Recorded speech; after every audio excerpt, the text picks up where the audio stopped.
Hi, film fans and music fans. That's what this podcast is all about, being a fan of music and a fan of film and having a chat about it. Well, I chat about it with someone else who knows more about it than I do.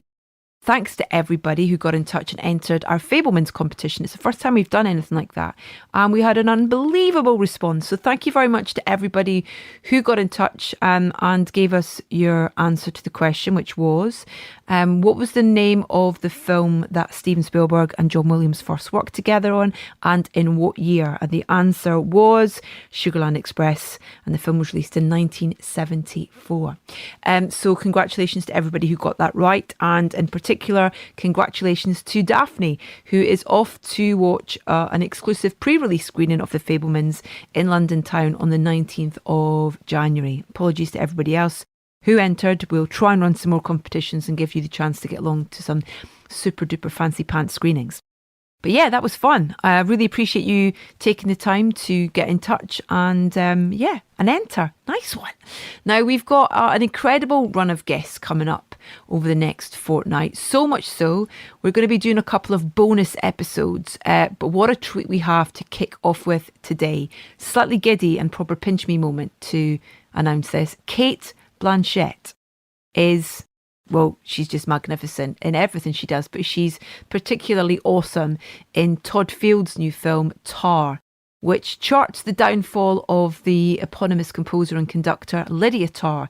Now, I'm not going to say too much more about it, except for the fact that Cate has real musical chops and puts her heart and soul into her incredible performance, which has already bagged her quite a lot of nominations and a couple of awards already, including a Golden Globe. And Tar is scored by the fabulous Hildur Guonadottir, and it's with one of Hildur's cues that we'll begin the vocal version of For Petra.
It's a real treat to get to talk to you, particularly about this film when it comes to music.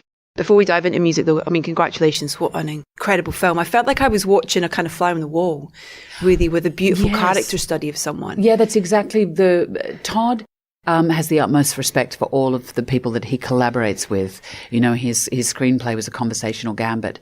And so he didn't give a lot of directives, but we rehearsed a lot. But the one thing he did say is, I want it to feel like a fly on the wall. Because the character, a lot of the characters, not just the character I play, Lydia Tar, they're hidden from themselves. And often we do and say things gesturally or physically, or we'll use a particular word and we're not aware that we're doing it. And so the filmmaking was really twinned with that internal psychological state that the character was in. Where did you start with your prep for her? Because there are so many levels that you must have been prepared to step into. I first, after reading the script, I jumped in and took a very cold shower to try and stop my panic. It's the best thing. Because I'd already said, I always wanted to work with Todd. We'd almost worked together a decade ago and that didn't happen. So I knew before I read the script that I was going to do it. And then reading the script, I I literally, thank goodness, had the 26 volumes of the Oxford English Dictionary. I thought, I have so much to learn. But by halfway through the script, I realised that wasn't the point. Yeah. And the audience doesn't need to know anything about the classical music world because it's a Yeah. meditation on power. But it was very, very important that the audience understood that the character that knew that Lydia had the unassailable right to stand on that podium, that she had an incredible gift. So there were certain things I just had to get on top of, like, I said to Todd in pre-production, I said, look, she's been the principal conductor of this unnamed German orchestra for 7 years. She's not going to rehearse in English. She has to rehearse in German. So it was the piano, it was the conducting. No one wants to see my homework. But I had to get on top of that stuff, and pretty quickly. Well, I think that's one of the many brilliant things, is that you watch it and you believe you immediately. You kind of can't see any of that prep because you're living it as a viewer. Oh, phew. It is in that performance that you give on that podium. What was it like for you to be on that podium for the first time and feel that physical wave of what the orchestra were giving back to you? That is exactly it. It's a physical wave. I mean, a friend of mine, Natalie Murray-Beale, who's a wonderful conductor, and because we were shooting and preparing during the pandemic, she had time. Mm-hmm. So I worked with her and we went through all of the Mahler's Fifth. We got various different versions of the score because, there'd been omissions and additions, and we chose together with Todd the sections that she'd rehearse. And I really wanted each of those sections to show a different energetic dynamic. So through that preparation and selection, I got to know the score quite well because it was important for me that I stood up there and I knew exactly what bar I was returning to. Todd gave me the score and he wanted me to do the markings so, obviously I lent on Natalie very heavily with that, but I learned so much about the visceral nature of it. You often see conductors and you think, well, they're not doing much. But yet they're sweating out of time. And they're out of time. And, we see their backs and they're contrapuntal because, of course, they're always a step ahead. And so they're master musicians. And the sadness, I think, and difficulty, I think, with female conductors not having had the opportunity until relatively recently to be as celebrated as they are, and there are so many master female conductors, is that the instrument is the orchestra. Mm-hmm. And so if they don't stand up on the podium, they don't get to practice their art. But the other thing that was fascinating to me was with this powerful music, this Mahler that we had to rehearse in the film, is that, of course, you prepare in silence. You don't listen to other people's recordings. I did that as a layperson initially, but then you prepare in silence. So having prepared in silence and with my character having such an acute sensitivity to sound, to noise, she's got misophonia, to stand up and give the downbeat and have that sound come back from the Dresden Philharmonie was unforgettable. I'll go to the grave with those vibrations. It was such a privilege. And so emotional, isn't it?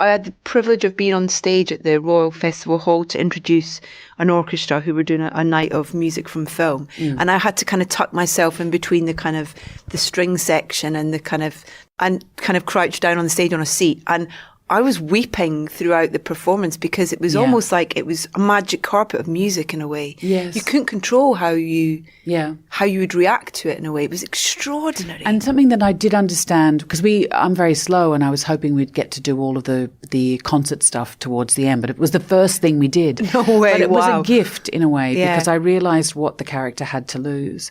And that I also understood, and maybe it's something I understood for many years on stage, is that Lydia, like all of those, like all great musicians, like all musicians, no matter what their stripe, is that through music, you can try and transcend the corporeal and commune with the spiritual, and that for that to be taken away from her, and also to enter the film having not been able to play that music throughout the course of the pandemic, there's a very particular pressure brought to bear, and she risks losing a profound part of her soul.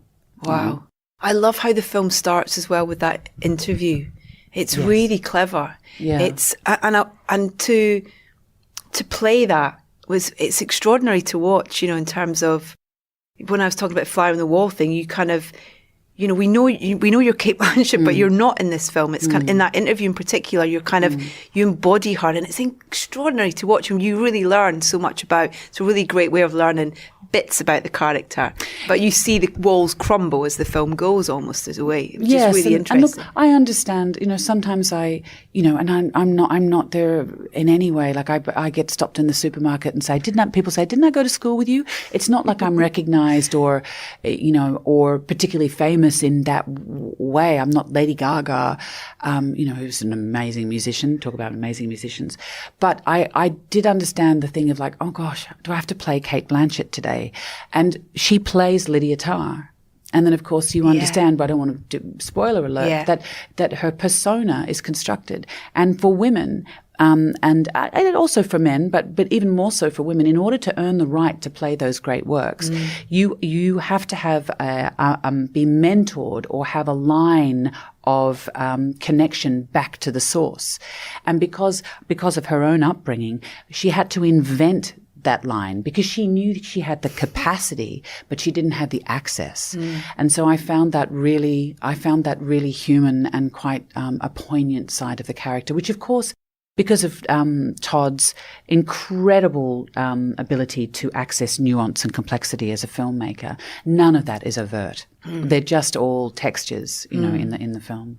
And his choices of Hildur Guonadottir as well for the score. How lucky were we? Because, Hilda's work as a composer and speaking to her about the process of composing, because of course the character I play is not only trying to complete the box set of Mahler's Fifth and something that no other conductor has done with the same orchestra, and she's trying to complete a composition which is overdue, and so she's failing as a composer, and she's also stuck. She's got the equivalent of writer's block as a conductor, and then in walks a muse who is young, talented, and she sees herself at the beginning of her career and wants some of that energy because she's lost her way. And just so happens to play the cello as well. Yes, I know, the heart instrument. But Hilda's music was absolutely essential. And, if I'd had a very stressful day, I would come home and noodle over it at the piano. It's really haunting.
She was brought on quite early in the process as well, which I imagine was incredibly helpful to have, with the seeds of that piece that you talk about, that composition that you talk about. But also, did she write? Were there much kind of suites from the score that were around in terms of whilst you were shooting and things like that? Or? Yes, Todd and Hildur and I sat around and talked quite a lot about what that composition would be.— And she's obviously, the character is quite she's struggling with what she's writing. And so it's very bold of Hildur to take on that role. But it's also it's the absence of the score, what Hildur took out. Because often we think about great scoring for movies is when we can hear it all. Yeah. Great costume designers when we can see it all, when we can see the lighting. And that Todd kept weeding everything back. It was almost like a haiku. Yeah. And I think it was an incredible process to go through and watch Hildur shift and change that composition according to the aesthetic,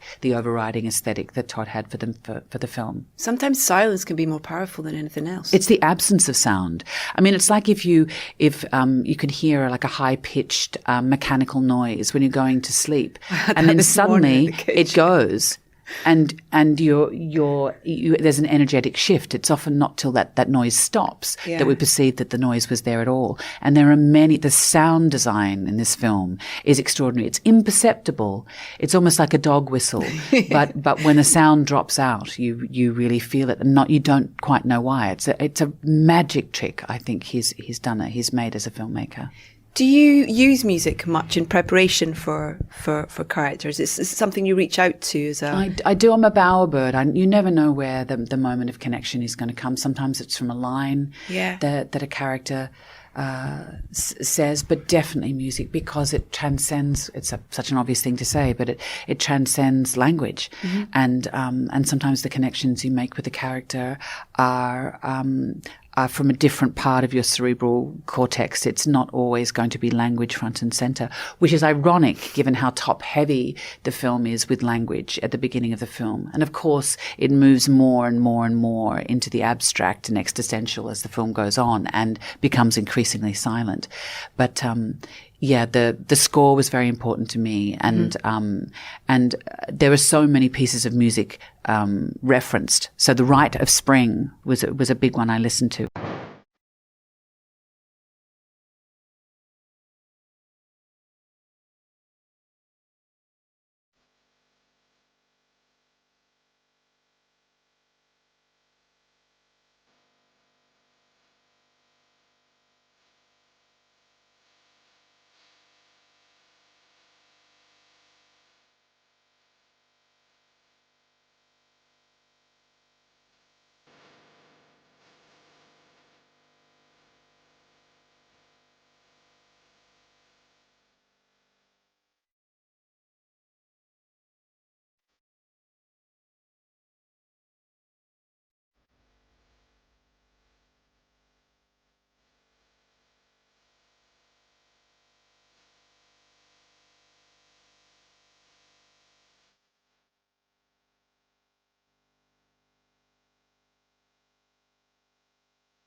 And I did this thing I'd never done before, where I'd heard an interview with Simon Rattle where he said he always had music in his head as a boy, and he realized that wasn't what everyone else experienced. So I knew the character was very distracted. And I often get very distracted when I'm in the middle of creating something and I see everything through the prism of what I'm actually working on, which is a gift, but it's also a curse.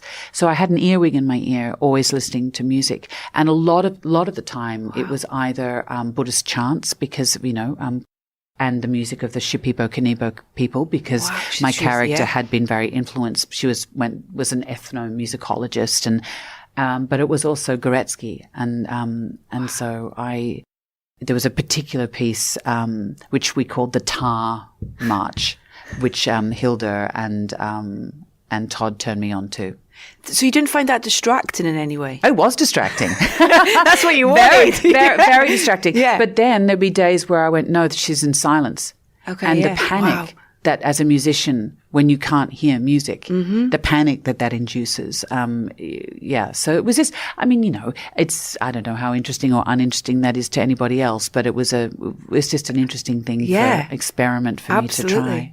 When you're starting to create a playlist, though, for a character, whether it's this film or other films, what's the starting point of deciding what songs are going to go on that playlist? It's often really random.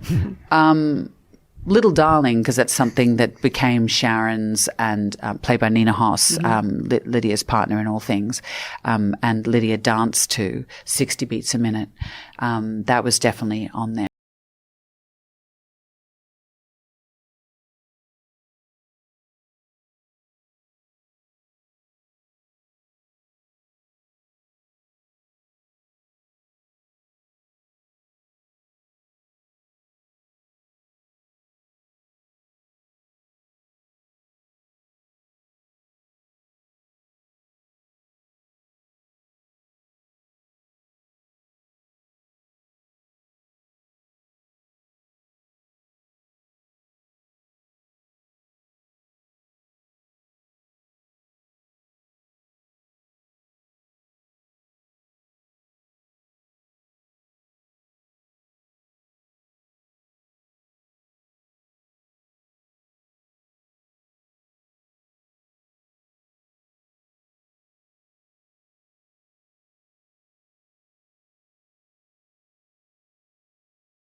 And there was a lot of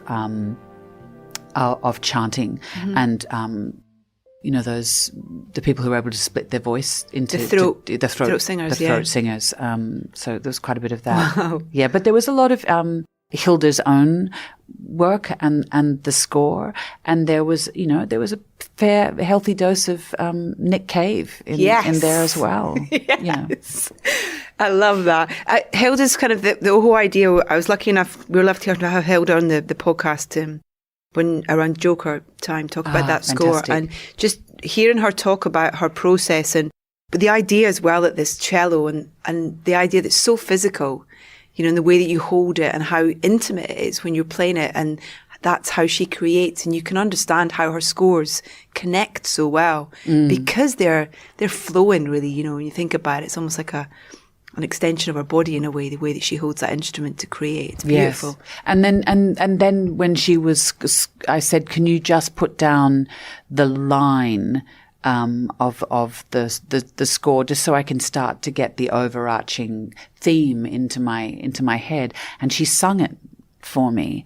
And it's also, because obviously the cello is so connected to the heart and the voice, and that was extraordinary. Oh wow! She's a rock star. She and Todd made a music video together recently where he has her smash the cello. No way. And she goes, I can't smash my cello. I can't smash it. He said, don't worry, we'll get a really cheap one in. But, but she went for it. She is such a rock star and an elf. There's something about the Icelandic culture, isn't there? That it's kind of, it's hard to describe, but there's something absolutely magical about it, I think. And she has the most, every time she laughs, I just laugh. She's a really magnetic, hypnotic person. But there were so many amazing collaborators on this. And, Bina Diagolo did the costumes. We'd worked together. It's, she created wardrobes for all of us that were really enabled, because there were a lot of long days in this, in the film that enabled us to sort of break down and show the psychological states of the characters. And Marco Brittner-Rosso, the production design, the choice of Lydia and Sharon's apartment, which was an acoustic nightmare and was so unexpected, but was such an amazing offer, and in the middle of it is this beautiful, beautiful concert grand piano that never gets played. It's like a coffin. Do you play? I played piano as a girl, and I've said with every subsequent pregnancy that I would pick it back up. But of course, when Todd called about this, I went, shit, I should have done it years ago. But, it's a terrible indictment on me is that I don't tend to pick up these things until I'm forced to by my work. That's why I have to keep working. Otherwise, I'd just be a couch potato. But that's something I don't want to give up. It's having music come back into my life has been really, that's really beautiful. Special. That's so gorgeous. Because with scores and with for you as a film fan, are there particular scores or seeing films where the music has particularly resonated with you, and you've appreciated the importance of that relationship between film and music and what it can do? Sometimes it's sound, and I think music can be sound and can be absence of sound. I mean, I think of Kieslowski's film and his connection with Brezhnev, that those scores have been, in my 20s were really powerful and influential, and I would listen to them as points of inspiration. And with the D'Argetto, it's been so associated with Death in Venice. Yeah, and of course. So and I think I threw that into the rehearsal. Vergessency, Death in Venice. It's a Vergessency Visconti. Because it's associated with another type of film, and how do you then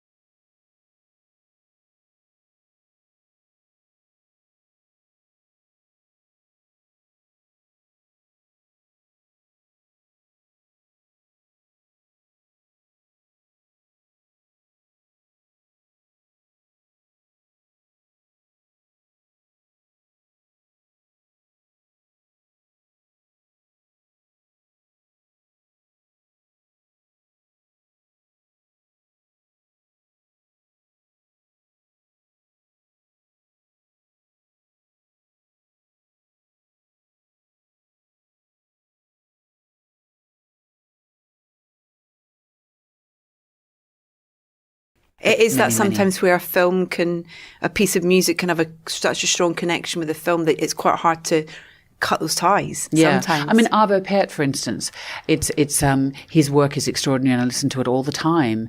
But often it gets overused, and his work is so powerful it can be used as a band-aid to try and place the emotion and soul onto a scene that doesn't actually have it in and of itself. Yeah. And that's what I love about what Todd has done as a filmmaker, is it's not overscored. Yeah. Because all of that music, he's a musician himself. He's a disgusting, revolting Renaissance man. He can build a barn. He can play the trombone. He's he's an actor. He can do everything. I hate him, but he has imbued those musical rhythms into the scenes, into the way the characters walk, into the tempo, into the cutting rhythm.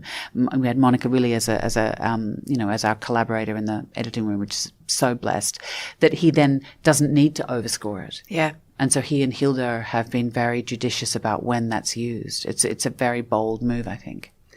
I could chat to you for hours about it. It's lovely to hear how musical you are. I am. Well, I wish. You appreciate it. You understand it. I'm not taught. I like to. Do you play? No, I feel. Yeah, well, exactly. And so that's where this comes from, So. The heartbeat. It's one of the best instruments around, the heart. Thank you for your time. Thank you. Congratulations. Thank you. Thanks, Kate. Thanks.